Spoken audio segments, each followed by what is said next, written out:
नाज़रीन किराम, मीलाद मुस्तफ़ा सल्लल्लाहु अलैहि वआलैहि वसल्लम पर शैतान की आहो फुगां करने के बाब में तफसीर इब्न मखलद में है कि जिसके हक़ में इब्न हज़म ने कहा था कि उस तफसीर की मिसल सिरे से तसनीफ़ ही नहीं की गई है। उसमें मज़कूर है कि मीलादुन नबी सल्लल्लाहु अलैहि वसल्लम का सुनकर बेशक इब्लीस चिल्लाया। उसने उस तरह के गम अंदोह के साथ जिंदगी में 4 बार चीख मारी थी। पहली मर्तबा जब उस पर लानत का तौक डाला गया तो वो चिल्लाया था। दूसरी मर्तबा जब उसे ज़मीन पर उतारा गया तो उसने इसी तरह चीख मारी थी।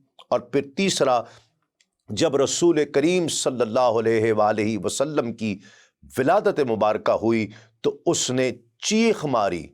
और चौथी मर्तबा जब आप सल्लल्लाहु अलैहि वसल्लम पर सूरह फातिहा को नाजिल किया गया तो भी वो इसी तरह चीखा।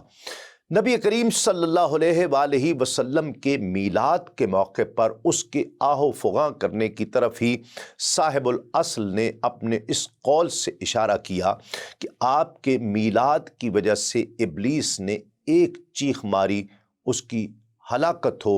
भला उस मौके पर चिल्लाना उसे क्या फ़ायदा दे सकता है। नाज़रीन किराम, नबी करीम सल्लल्लाहु अलैहि वसल्लम की विलादत मुबारका का एक और मोजज़ा ये है कि उसके बाद शयातीन का आसमानों से ख़बरें चुरा कर काहिनों को बताना मफ़कूद कर दिया गया।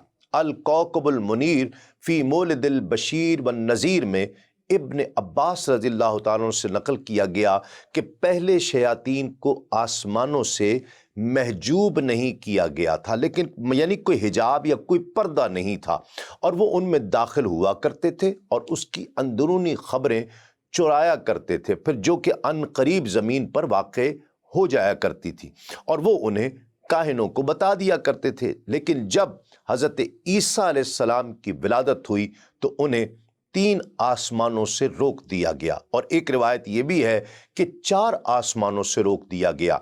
और जब रसूलुल्लाह सल्लल्लाहु अलैहि वसल्लम की विलादत हुई तो उन्हें सब आसमानों से रोक दिया गया और उनकी हिफाजत शहाब साक़िब से की गई। उनमें से कोई भी जब चोरी छुपे सुनने का इरादा करता है तो उस पर शहाब साक़िब मारा जाता है। इसी तरह नाज़रीन किराम, जब अल्लाह रब्बुल इज़्ज़त ने शैतान लईन को लानती करार दिया तो एक फरिश्ता उस पर मुसल्लत कर दिया गया कि उसकी गर्दन पर गुर्ज मारता है।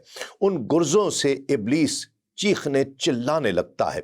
उसके चेहरे पर तमाचे का निशान दूसरे दिन तक नज़र आता रहता है, यहाँ तक कि सरकार दो आलम सल्लल्लाहु अलैहि वसल्लम दुनिया में तशरीफ़ फरमा हुए तो इब्लीस ने रोकर बारगाहे खुदाबंदी में अर्ज़ की कि मैं भी आलमीन में से हूँ और ये आपके नबी सल्लल्लाहु अलैहि वसल्लम चूँकि दोनों जहानों सारे जहानों के लिए रहमत हैं, लिहाजा मुझे भी इनकी रहमत से कुछ हिस्सा मिलना चाहिए।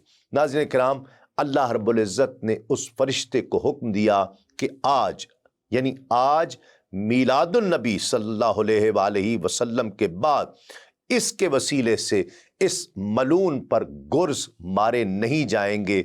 इस तरह इसे भी रहमत रिसालत मआब सल्लल्लाहु अलैहि वसल्लम से कुछ हिस्सा मिला। नाज़रीन किराम, नौ मौलूद बच्चे के सर पर हांडी रखने की रस्म के बारे में बैहक़ी इब्न असाकिर ने अबुल हकम तनुखी से रिवायत किया है कि कुरैश में ये दस्तूर था कि उनके यहाँ जब किसी भी बच्चे की विलादत होती तो अगली सुबह औरतें नौ मौलूद बच्चे के सर पर हांडी रखा करती। इसी दस्तूर के मुताबिक जब रसूलुल्लाह सल्लल्लाहु अलैहि वसल्लम की विलादत मुबारका हुई तो जनाब अब्दुल मुत्तलिब ने आपको औरतों के सुपुर्द कर दिया कि वो रस्म के मुताबिक हांडी रखें। उन्होंने हांडी रखी तो उसके 2 टुकड़े हो गए और उन्होंने हुजूर नबी करीम सल्लल्लाहु अलैहि वसल्लम को देखा कि रुख ऊपर को है और आसमान की जानिब निगाहें हैं। उन्होंने आकर जनाब अब्दुल मुत्तलिब से कहा कि हमने पहले कभी कोई ऐसा बच्चा नहीं देखा कि जिसके साथ ऐसी सूरत वाक़ई हुई हो।